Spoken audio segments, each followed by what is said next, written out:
Break के बाद स्वागत है आप सभी का सी न्यूज भारत में।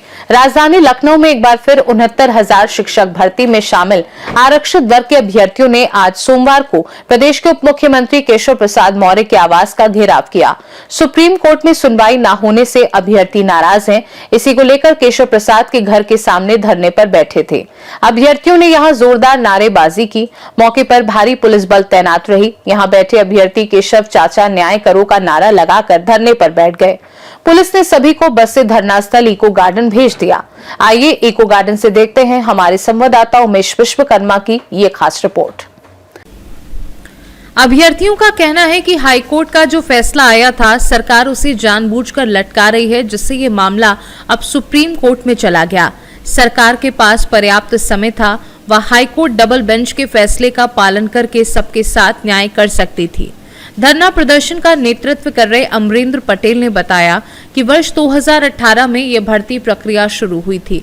जब इसका परिणाम आया तो इसमें व्यापक स्तर पर आरक्षित वर्ग के अभ्यर्थियों के साथ अन्याय किया गया और उन्हें नौकरी देने से वंचित कर दिया गया।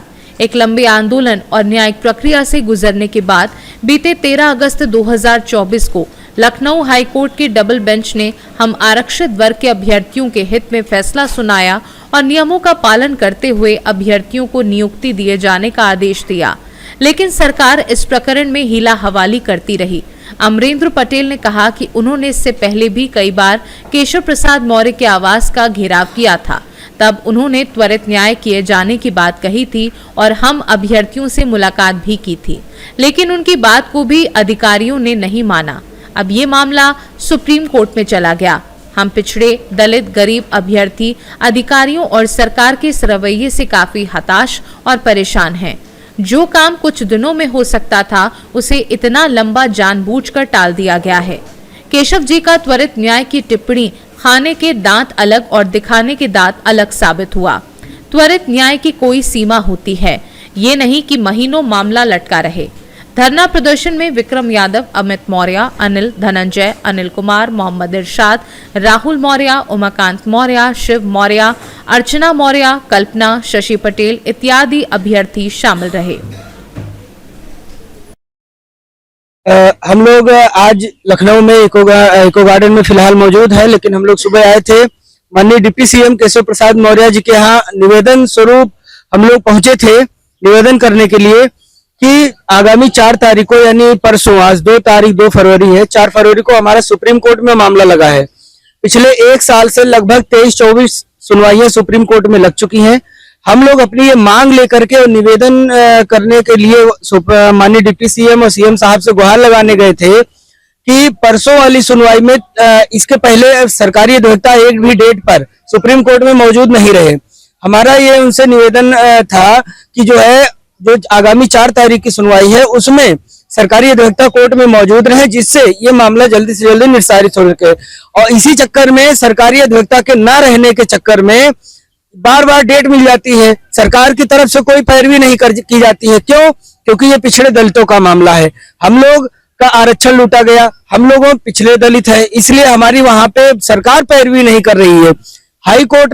माननीय हाईकोर्ट ने हम लोगों के पक्ष में निर्णय दिया, उसको भी लटका कर रखा गया। 2 महीने तक जानबूझकर लटका कर आदेश को रखा गया, उसमें कुछ नहीं कार्रवाई कराई गई, जिससे कि ये मैटर सुप्रीम कोर्ट में फंसे और इन लोगों को सालों साल और इसी तरह और टाला जा सके। क्योंकि 7 साल से हम लोग 2018 की भर्ती है, 19 में परीक्षा दी थी, आज 26 हो गया है। तब से हम लोग यहाँ इको गार्डन में सालों साल पड़े रहे हैं, लेकिन सरकार हमारी सुनवाई बिल्कुल नहीं कर रही। हमारा निवेदन है सरकार 4 तारीख को अधिवक्ता भेजे। आज हम लोग, मेरा नाम अनुपमा है, मैं कानपुर से आई हूँ और आज हम लोग लखनऊ में इसलिए आए हैं कि जो सालों का हमारा संघर्ष है, कहीं तो उसका कोई अंत हो, कभी तो अंत हो। लगातार की जो सुनवाइयां चल रही हैं, लगातार जो हमको डेट पे डेट मिल रही है, उसका कहीं तो अंत हो।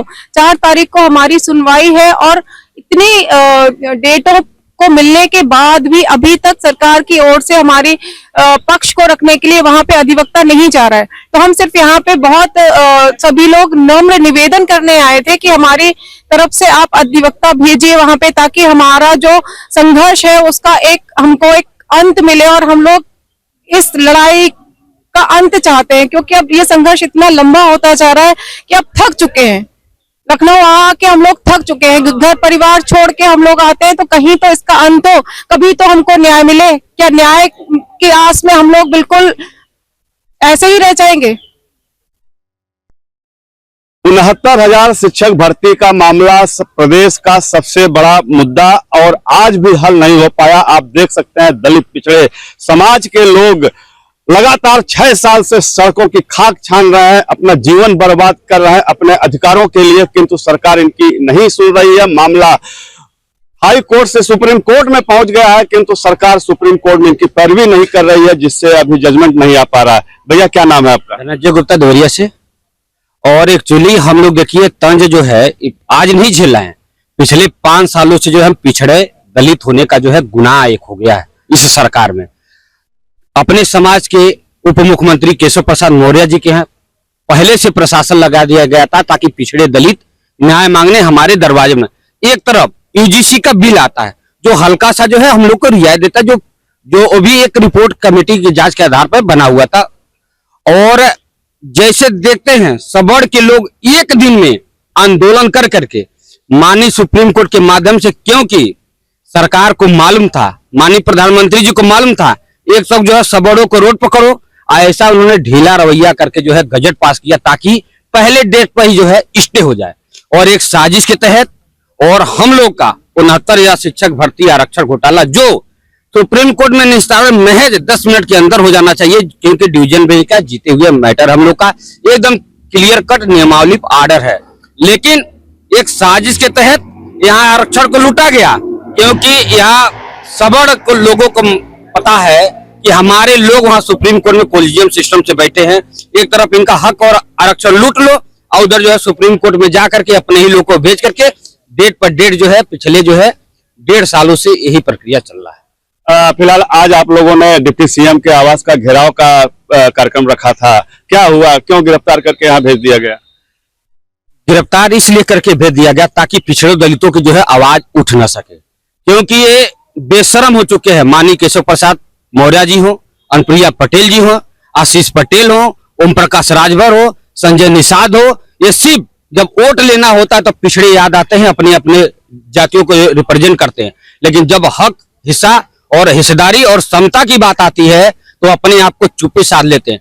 जिस तरह आप लोगों ने देखा होगा यूजीसी पे किस तरह सबड़ के लोगों ने एक एक पदाधिकारियों से लेकर के बड़े बड़े पदों पर बैठे हुए लोग रिजाइन और इस्तीफा देने का काम किया था।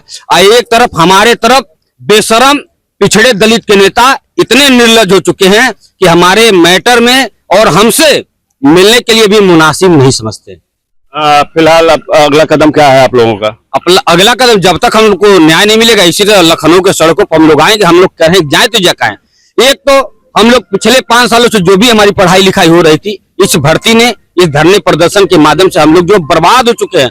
कई बहनों ने मंगलसूत्र तक बेच दिया ताकि ये लड़ाई को हम लड़ सके। हम लोग जो है 1-1 रुपया इकट्ठा करके सुप्रीम कोर्ट में जाते हैं, पता चलता है कि अगला महीना जो 1.5 महीने के बाद पड़ गया। साहब हम जाए तो कहाँ जाएं? अपने समाज के नेता मंत्री के पास जाते तो वहां जो है जुटिया करके भगाए जाते हैं, अपमान होते हैं। कोर्ट में जाते हैं तो उन्हीं का जो है कोलिजियम सिस्टम से लोग बैठे हुए डेट पर डेट जो है हमको बढ़ाते रहते हैं। हम जाए तो कहाँ जाए? 5 साल पहले संघर्ष की बात करें, जब इस लड़ाई को आरक्षण घोटाला का मुद्दा आप लोगों ने उठाया था, कितना प्रताड़ना झेलना पड़ा। आज क्या उस तरह से पुलिस प्रशासन द्वारा आज भी आप लोगों के साथ कुछ अमानवीय व्यवहार किया गया?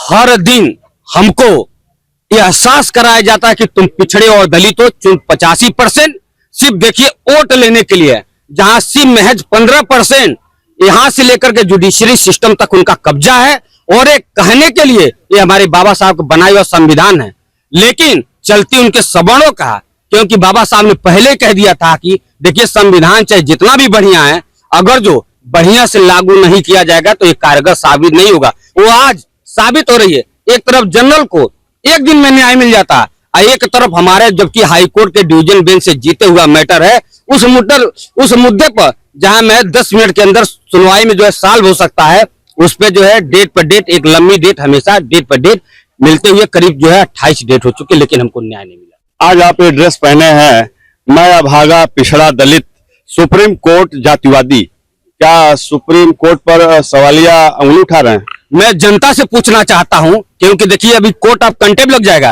क्योंकि कोलिजियम सिस्टम से लोग बैठे हुए हैं, इसलिए ऐसा सिस्टम उन्होंने लोगों बनाया है। मैं जनता से पूछना चाहता हूं, सवर्णों के लिए एक दिन में न्याय, हमारे दलित पिछड़ों के लिए जो है सालों साल क्यों नहीं आ रहे?